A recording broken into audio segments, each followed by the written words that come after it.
Eu gostaria de convidar você a abrir a sua Bíblia no livro de Salmos, capítulo 52. Por que você se gloria na maldade, ó homem poderoso? Pois a bondade de Deus que dura para sempre.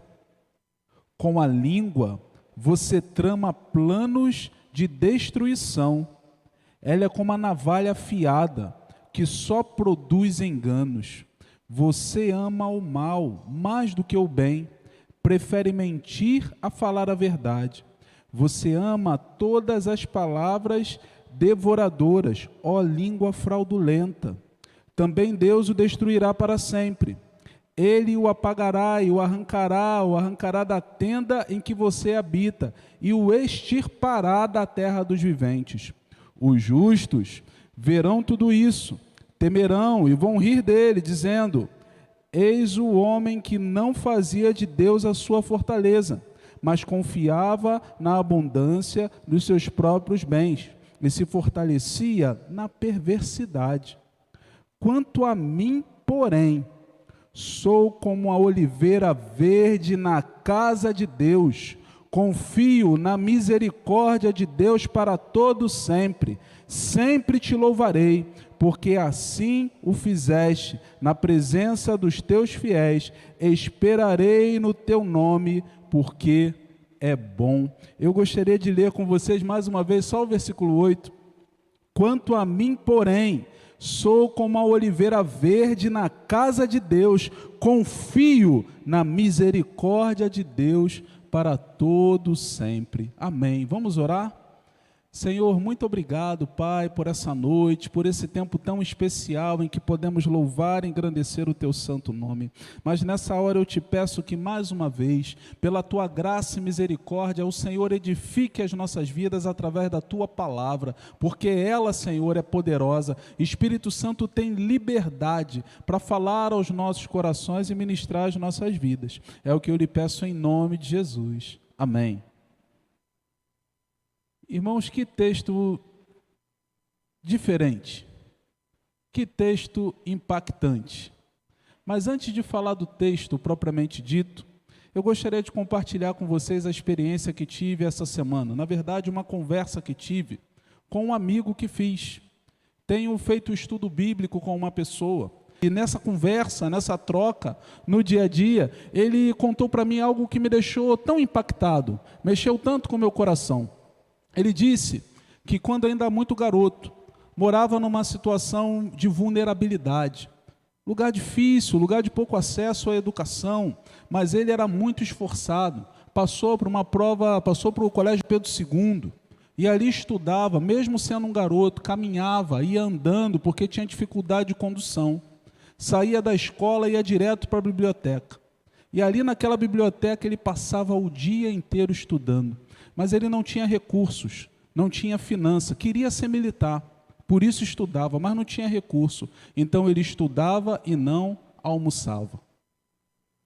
Um garoto, um adolescente, que queria ser alguém, queria crescer profissionalmente, mas não tinha recurso na família. Então ele estudava, passava o dia naquela biblioteca estudando e não almoçava. Sabe, ele estudou tanto, ele viu tanto aqueles livros que ele disse para mim que quando ele fez a prova, ele reconheceu os exercícios, porque ele já havia feito aqueles exercícios diversas vezes nos livros. Então ele disse que algumas senhoras que trabalhavam naquele lugar disseram para ele o seguinte: olha, eu vejo que você não almoça, menino, você não pode ficar sem almoçar, está aí pele e osso, o que está acontecendo? Ele disse: eu não tenho dinheiro.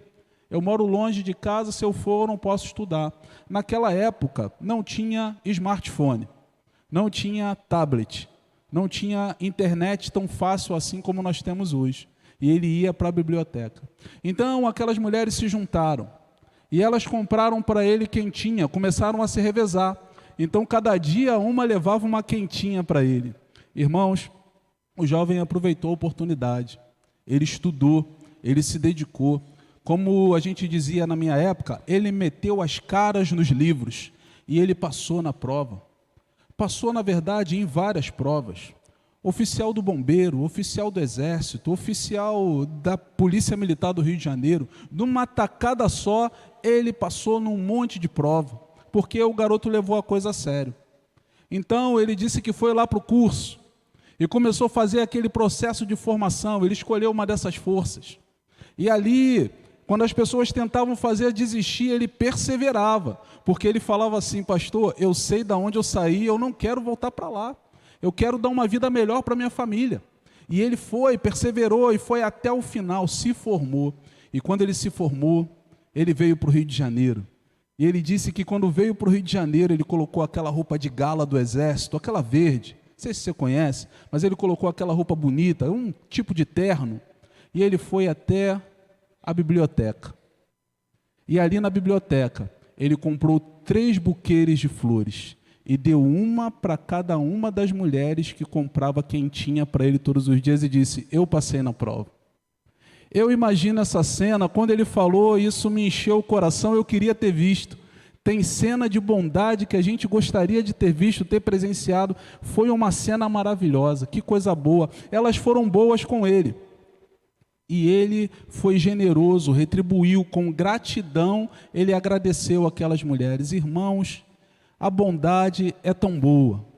Como é bom quando nós somos cercados por um ambiente de bondade, de acolhimento. Como é bom quando nós estamos numa comunidade de fé, em que nós podemos ver o amor demonstrado um na vida do outro. Hoje foi dia do pastor, e eu penso que todo pastor, ele deve se empenhar ao máximo para demonstrar amor pela igreja, para amar a igreja, para amar o rebanho, amar o ministério. E penso também que a igreja tem que se empenhar ao máximo para demonstrar todo o amor pelo pastor, porque eu entendo que quando os pastores e as igrejas, elas se unem, elas caminham no reino de Deus em amor, a diferença é feita nesse mundo. O amor é muito bom você estar num ambiente de amor, num ambiente de acolhimento, num ambiente para onde você vai e se sente à vontade.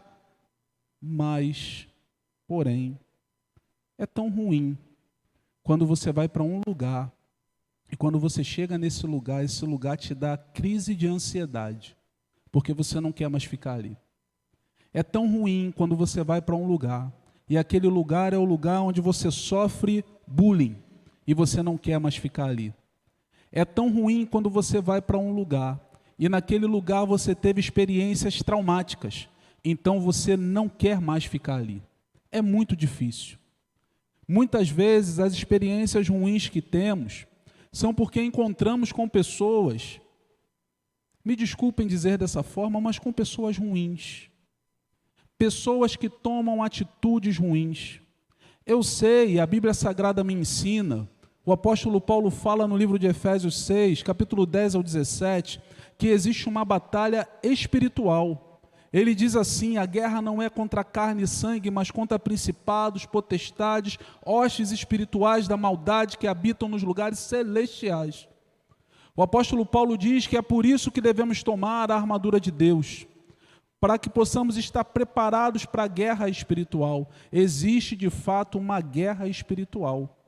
Existe de fato um inimigo de nossas vidas. Satanás é real, gente. Teve uma vez uma senhora, ela disse: olha, eu não vou vir mais a essa igreja. Não foi essa igreja, foi outra igreja, mas ela disse: eu não virei mais a essa igreja porque nessa igreja falam de Satanás. Como se ele fosse real. E eu disse, o pastor da igreja na época disse: ele é real, irmã. É um ser real. Ele veio e tem trabalhado para destruir a vida de pessoas, ele tem batalhado dia após dia para afundar pessoas na violência, no abuso, na depressão, na ansiedade, nos processos que tiram essas pessoas de um relacionamento com Deus. É real, não é um ser mitológico, é um ser real. E muitas vezes esse ser real, ele influencia pessoas. Olha o que o salmista está falando aqui. O salmista, ele não está falando de um ser espiritual. O salmista está falando de uma pessoa, de um ser humano. E olha as características que Davi dá para essa pessoa. Ele diz: olha, existe uma pessoa que se alegra com a maldade. Quando acontecem coisas ruins, ele fica feliz. Davi disse: existe uma pessoa que trama planos maus. Ela arquiteta, ela fica pensando, fica formulando em como eu vou fazer o mal. Davi fala que essa pessoa tem a língua como uma navalha afiada. Uma navalha que corta, que prejudica, que machuca outras pessoas.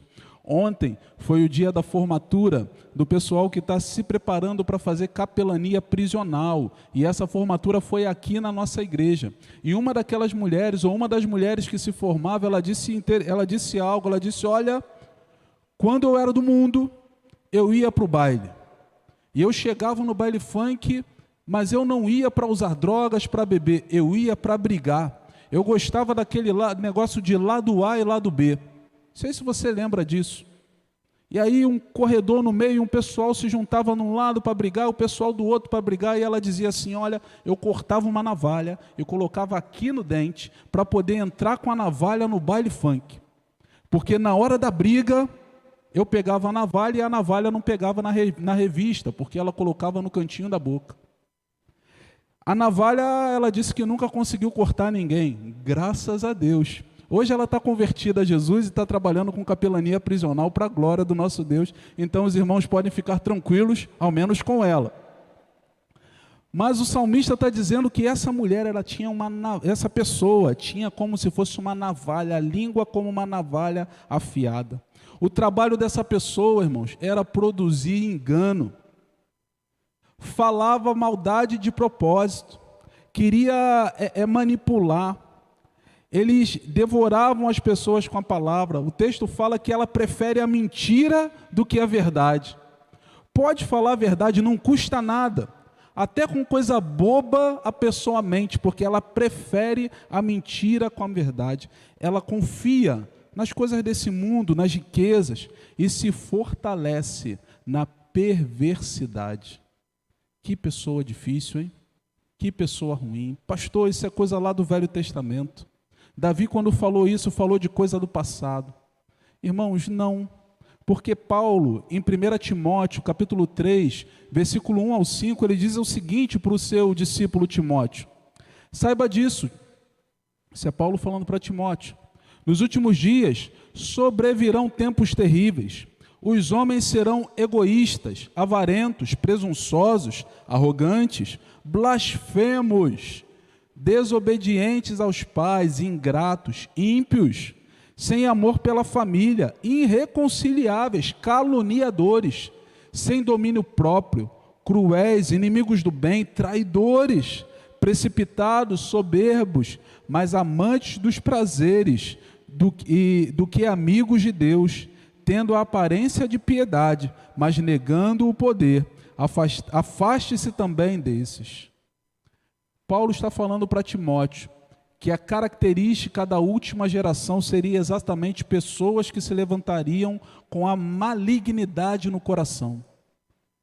Não é à toa que o nosso Senhor Jesus, ele disse para os seus discípulos e para a sua comunidade ali de fé, vocês precisam ser mansos como a... Ih, gente, vocês não leram a Bíblia essa semana? Mansos como a... Alguém me ajuda aí. Eu falo para todo mundo que Marechal é boa de Bíblia, hein? Mansos como a pomba, mas sagazes como quem? Como a serpente. Jesus, ele sabia disso, e é por isso que ele diz para os seus discípulos, olha, vocês precisam agir com prudência. Vocês não podem ser tolos, vocês não podem ser bobos, vocês estão num mundo que é difícil, num mundo que é mau. Existem pessoas que de fato são malignas. Você pode perguntar para mim, pastor, como você tem tanta certeza que o salmista não está falando de um ser espiritual, mas está falando de uma pessoa? É possível que exista uma pessoa desse jeito na face da terra? Sim. Porque Davi não está falando, Davi não está compondo sobre alguém abstrato, sobre um personagem. O rei Davi, quando ele escreve esse salmo, ele ainda não é rei. E ele está falando sobre um homem que tinha uma profissão. Ele era pastor de ovelhas. Um homem que tinha um trabalho, um homem que tinha um nome. O nome desse nome é Doeg, pastor Doeg. A história desse homem está lá em 2 Samuel, capítulo 22, do verso 9 ao verso 23. Doeg era alguém que pastoreava ovelhas para Saul. Era um funcionário de Saul. Mas a Bíblia diz, e se você tem acompanhado a leitura bíblica, essa semana você passou pelo texto, que Davi, após derrotar o gigante Golias, crescer dentro do militarismo em Israel, se tornar alguém de confiança e uma referência dentro do povo, ele começa a ser vítima do ciúme do rei. E o rei tenta matá-lo. Mas como Davi é uma pessoa tão benquista pelo povo, o rei já não pode simplesmente matá-lo. Então começa a bolar estratégias, mas essas estratégias vão caindo por terra. Até que chega um ponto que a pressão do rei é tão grande sobre Davi que não lhe resta outra alternativa que não fosse fugir para salvar a sua própria vida. Davi foge. Davi sai correndo do palácio, sai correndo do lugar onde o rei estava. E ele não se preparou para aquela fuga, ele não tinha pão, ele não tinha arma. Então ele vai até a casa do sacerdote, ele passa pela casa do sacerdote e ele mente. Ele diz para o sacerdote: olha, eu estou saindo em missão do rei. E você tem alguma coisa para comer? Porque eu não tenho nada para comer. O sacerdote disse: eu tenho apenas os pães que foram retirados, os pães que foram utilizados para culto e agora foram retirados. Davi falou: pode me dar esses mesmo, são esses mesmo, eu tenho fome, eu preciso comer. E o sacerdote deu os pães. Davi perguntou: olha, eu saí correndo na missão. Mentiu de novo, falou: eu não tenho arma, você teria alguma arma por aí? O sacerdote disse: olha, eu tenho uma espada de Golias, o Golias que você matou lá atrás. Davi disse: olha, não existe outra espada como essa em Israel, me dá essa espada. Então Davi pegou o pão e pegou a espada e fugiu. O sacerdote pensou que Davi de fato estava a serviço de Saul. Quando Saul fica sabendo disso, ou quando Saul começa a procurar Davi, ele descobre que Davi passou por ali. Mas ele não descobre a história contada dessa forma como eu estou contando para os irmãos. Porque o pastor Doeg, pastor de ovelhas, viu Davi passando por ali e saindo com a espada. Então ele foi até o rei Saul e disse: Saul, os sacerdotes estão macumunando com Davi. Os sacerdotes estão armando com Davi para derrubar o seu reinado. Saul chama o sacerdote. O sumo sacerdote ele diz: não, rei, eu fiz o que sempre faço. Consultei a Davi, consultei ao Senhor para Davi como sempre consulto. Dei a arma a Davi porque Davi é um dos seus fiéis. Mas o rei disse: não, você é traidor. Então ele deu a ordem, não somente para que o sacerdote fosse morto, mas para que toda a família do sacerdote fosse morta. Ninguém em Israel que tivesse temor a Deus cumpriria aquela ordem. Mas Doeg, ele pegou a espada. E a Bíblia diz que ele naquele dia matou os sacerdotes do Altíssimo. Ele pegou a espada e matou todos aqueles homens, matou toda aquela família. Somente um rapaz conseguiu fugir. E esse rapaz fugiu, foi procurar Davi e contou a história. E o comentarista bíblico diz que é diante desse momento, é exatamente nesse momento em que Davi escreve o salmo que acabamos de ler. Davi, ele identifica Doeg, ele classifica aquele homem como um homem maligno e que tem no coração o desejo de fazer o mal. Muitas vezes, irmãos, nas nossas vidas, nós passamos por pessoas que são malignas, que têm no coração o desejo de fazer o mal. E muitas vezes, em alguma situação, nós somos vítimas das ações dessas pessoas. Davi foi vítima da ação dessa pessoa. Muitas vezes nós passamos por problemas assim. E você pode me perguntar: e o que fazer, pastor? Como é que a gente vai resolver com essa pessoa? Como é que a gente vai tratar com essa pessoa? Como é que a gente vai lidar com essa situação tão difícil? Eu quero dizer para você a mesma coisa que Davi disse no seu salmo. A gente não vai. A gente não vai. Jesus ele diz que nós devemos tratar com bem aqueles que nos fazem mal. Jesus ele diz que nós devemos perdoar aqueles que nos ofendem, e até mesmo aqueles que o levaram à cruz do Calvário, ele pediu ao Pai que perdoasse porque não sabiam o que faziam. Então, o nosso papel dentro dessa história toda, o papel de Davi, o papel do cristão, é ter um coração disposto a perdoar. Difícil, pastor? É. Somente pelo poder do Espírito Santo de Deus. Não existe outra forma. Não existe outra opção. Somente pelo poder do Espírito Santo de Deus nós conseguimos ter essa postura. Então, o que cabe a nós? Cabe a nós perdoarmos. Conversei com um amigo essa semana e pessoas lhe faziam mal e ele disse: eu estou orando por essas pessoas. É isso. Cabe a nós perdoarmos e orarmos por essa pessoa, por essas pessoas. Porque essa é a nossa parte nesse processo. Mas, irmãos, tem a parte de Deus. E a palavra do Senhor diz, ou nós lemos aqui, que Deus destruirá o inimigo. Que Deus, Ele extirpará o inimigo da terra. Irmãos, as nossas vidas estão nas mãos do Senhor. É o Senhor quem cuida de nós. É o Senhor quem guerreia as nossas guerras. A Bíblia fala que o crente, que aquele que tem compromisso com o Senhor, é menina dos olhos de Deus. O nome dessa pessoa está escrito na palma da mão de Deus, o profeta Isaías diz. Irmãos, o crente tem a sua segurança nas mãos do Senhor. É nas mãos do Senhor, é o Senhor que luta as nossas guerras. Aliás, quando saí de férias, os irmãos sabem que há pouco estava de férias, na primeira semana, fui para uma outra cidade. Estava numa outra cidade, não estava aqui na cidade do Rio de Janeiro. Tinha praia na cidade, tinha lugar bonito, tinha verde para ver na cidade. Mas domingo à noite, naquela cidade, sabe o que eu fiz?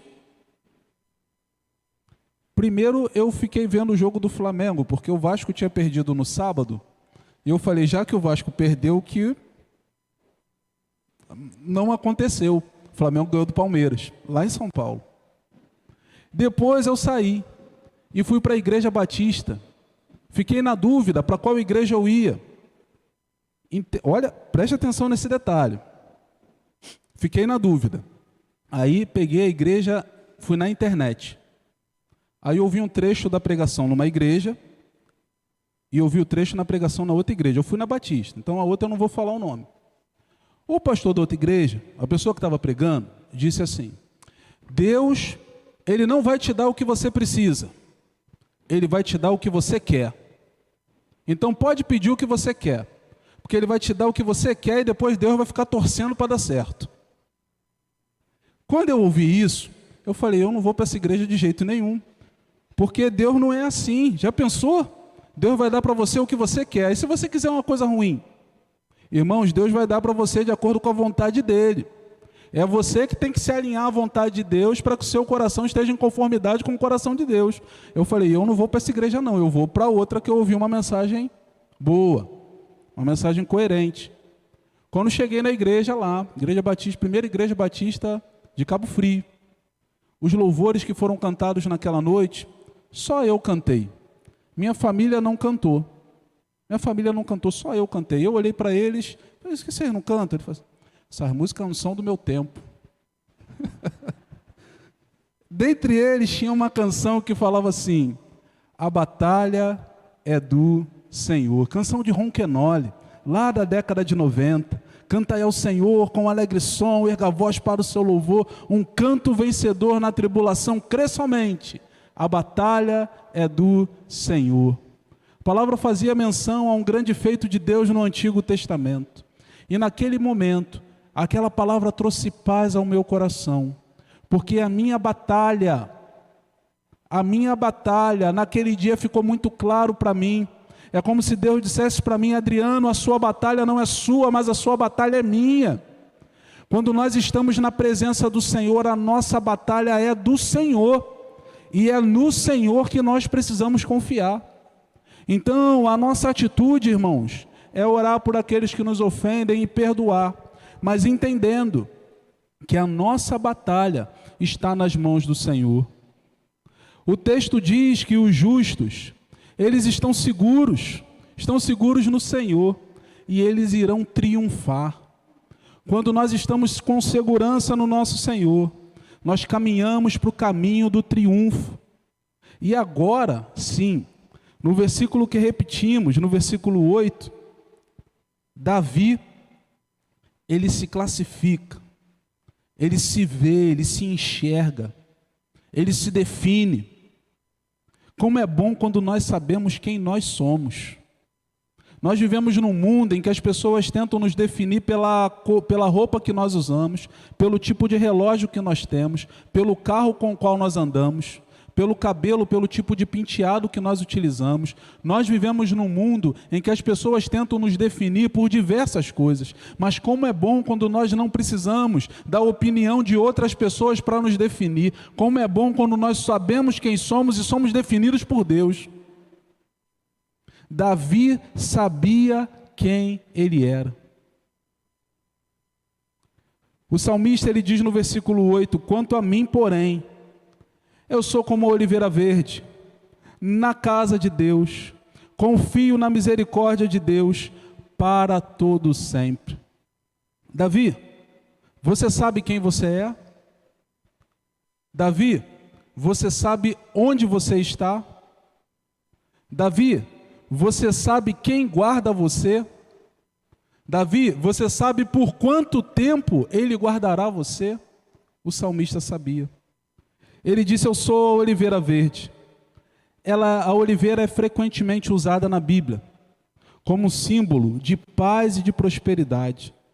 Uma oliveira, ela vive por séculos. Ela tem o tronco grande, forte. Ela é uma árvore forte, uma árvore robusta, uma árvore que tem um potencial muito grande. Na verdade, parte da economia de Israel era extraída da própria oliveira. E Davi, o rei, ele disse, apesar dessa situação toda, eu sei quem eu sou uma oliveira. Eu sou aquela árvore milenar, centenária. Eu sou aquela árvore que tem raiz forte. Eu sou aquela árvore robusta, porém eu sou uma oliveira verde. Porque ainda que eu seja forte, robusto, essa fortaleza, essa robustez não está em mim, está em Deus. Eu sou pequeno e frágil, porque é o Senhor que me fará tornar. É o Senhor que fará com que eu me torne. É essa a intenção do salmista. Eu sou uma oliveira verde, mas que vai crescer, que vai prevalecer por séculos, que vai ser alguém que vai gerar provisão, que vai ser alguém que vai gerar saúde, que vai ser alguém que vai gerar unção. Eu sou como uma oliveira verde. Meu irmão, quem é você? Quem é você? Você é a oliveira verde? Você já é a oliveira verde na casa do Senhor? O salmista disse que ele sabia onde ele estava. Ele estava plantado na casa do Senhor. Eu sou oliveira verde na casa do Senhor. Como estão os seus pés, meus irmãos? Hoje pela manhã nós falamos no movimento dos desigrejados. É tanta gente ferida, magoada. Muita gente é desigrejada com legitimidade, porque sofreu dentro da igreja. Sofreu dentro da igreja. Mas a igreja não é um plano B, a igreja é o plano A de Jesus. Jesus não tem plano B. Então, ainda que você tenha sofrido, é necessário que você perdoe, que você deixe Deus trabalhar na sua vida para que você integre uma comunidade de fé. Mas tem tanta gente andando na periferia e não entra. Tem tanta gente entrando na periferia e não participa daquilo que Deus está fazendo. Irmãos, plantados na casa do Senhor são pessoas que são envolvidas com o Senhor. É gente que tem relacionamento com Deus. Quando jovem, adolescente, por mais que seja novinho, ele decide ter relacionamento com Deus, ele sacode o mundo. Quando um adulto, quando um senhor de idade decide dedicar a sua vida ao Senhor, ele sacode o mundo. Tem uma igreja aqui na nossa redondeza, estava passando por muitas dificuldades, e as histórias são que aquela igreja tem sido restaurada, reestruturada. Sabe quantos anos tem o pastor que assumiu a igreja? 70. Mas ele colocou a vida dele à disposição do Senhor. E o Senhor, independente da idade dele, ser avançada, está usando a vida dele de forma poderosa. Porque é o Senhor quem faz, não somos nós. Mas precisa estar plantado na casa do Senhor. Qual é a sua comunidade de fé? Você está plantado na casa do Senhor? Ou você é aquela pessoa que só frequenta, vem e vai? É momento de assumirmos compromisso. No mês de agosto daremos início à nossa nova classe de novos membros. Você que quer ser membro de Marechal, esse é o seu momento, está na hora. Venha para a classe com o pastor a partir de agosto, classe de novos membros. Porque é necessário que você esteja plantado, que você esteja firmado na casa do Senhor. Onde eu estou na casa do Senhor. Quem cuida de mim? Ele disse: eu confio na misericórdia do Senhor, eu confio na misericórdia de Deus. Quem cuida do crente é Deus. Quer seja no monte alto, quer seja no vale profundo, quer seja na vida mais ou menos, quem cuida do crente é o Senhor. A segurança que nós temos quando estamos nas mãos do Senhor não é que tudo vai dar certo sempre para nós. Mas a segurança que nós temos é que a nossa vida está guardada pelo Todo-Poderoso, que Ele guia os nossos passos e que só será feita na nossa vida a vontade de Deus. Lembra do Mestre Jesus, quando Pôncio Pilatos diz a ele, diz assim: olha, você não sabe que eu tenho poder para te soltar ou para te libertar? Ele disse: você não tem poder nenhum, se do alto esse poder não lhe fosse dado. A nossa vida está nas mãos de Deus. Deus é que cuida de você. Você pode dizer isso comigo? Deus cuida de mim? Diz um pouquinho mais forte: Deus cuida de mim. Por quanto tempo? O salmista diz: para sempre. Deus cuida de mim para todo sempre. Não vai me abandonar. Não vai me deixar. O relacionamento acabou, pastor. Mas Deus não te deixa. O amigo me abandonou, pastor, mas Deus não te abandona. Aqueles em quem eu confiava, o sócio me passou a perna, pastor, mas Deus não te abandona. Para sempre. O cuidado do Senhor na vida do crente é para sempre.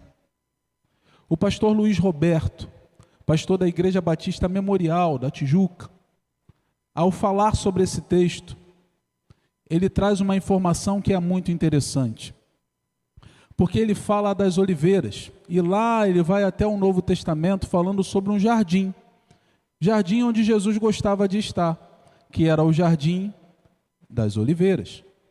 Mas dentro do jardim das oliveiras, existia uma área em que Jesus estava, o que Jesus preferia, era uma área chamada Getsemane, ou Getsemane. O Getsemane não é o jardim todo. O Getsemane é um pedaço do jardim. E é um pedaço específico, porque é o lugar da prensa. É o lugar onde as azeitonas que foram colhidas das oliveiras eram lançadas e ali eram pressionadas para dar aquele líquido poderoso. Aquela prensa, segundo o pastor Luiz Roberto ensina, existem 4 estágios. No primeiro estágio, a primeira prensa que vinha sobre aquelas oliveiras, ela extraía um óleo, um primeiro óleo, um óleo puro, que era utilizado no culto a Deus, na adoração a Deus. A segunda parte daquela prensa, a segunda prensada, que saía um segundo líquido, era utilizado para unção dos sacerdotes, unção dos reis. Depois, aquela azeitona era prensada de novo, agora pela terceira vez. Esse óleo servia de combustível para lamparina, para manter aquelas lâmpadas acesas. Ainda era prensada uma quarta vez, e ali servia de uma espécie de detergente, era para a limpeza do ambiente. O nosso Senhor Jesus, antes de ser prensado, para oferecer um sacrifício perfeito a Deus, para nos purificar de todo o pecado e nos reconciliar com o Pai, ele foi justamente ao lugar da prensa, aonde a azeitona era prensada, e correndo o risco de ser alegórico. Mas eu gostaria de pensar que, quando Jesus foi prensado, ele ofereceu o sacrifício perfeito a Deus.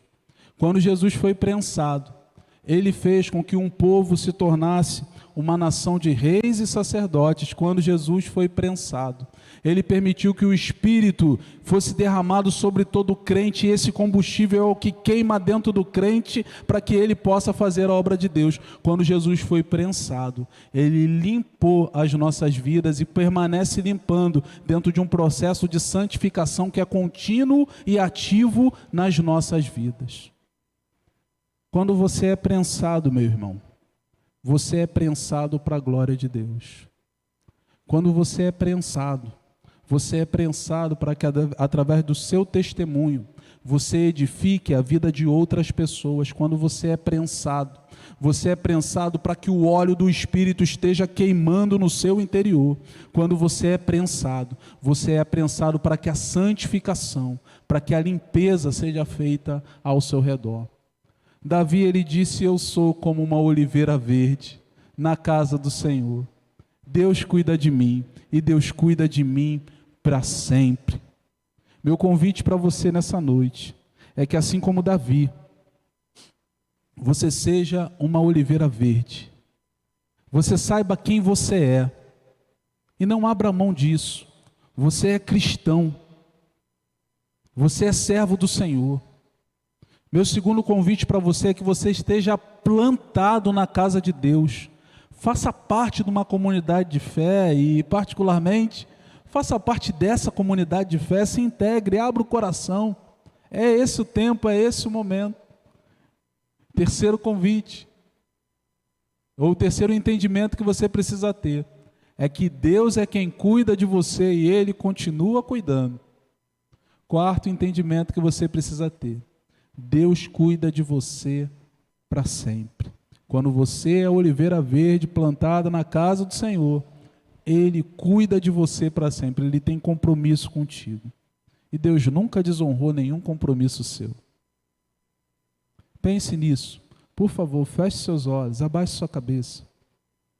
Eu gostaria nessa noite que você pudesse tomar essas decisões.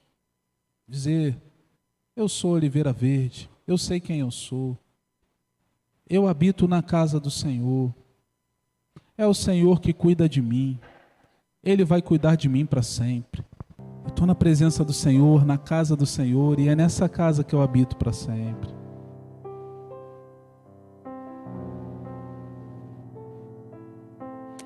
Deus, nós estamos aqui, diante da Tua palavra, mais uma vez, e te pedimos que Tu fales, ó Deus, que Tu completes aquilo que precisa ser completado, mas que nós tenhamos clareza em nosso coração de quem nós somos, que nós tenhamos os nossos pés firmados na Tua casa, que nós saibamos, Pai, com todo o nosso coração quem Tu és, e que nós entendamos que o Senhor cuida de nós para sempre, não tem prazo de validade. Tu és fiel em todo tempo Tu és tão bom, com todo o fôlego que nós temos. Nós queremos cantar a bondade de Deus.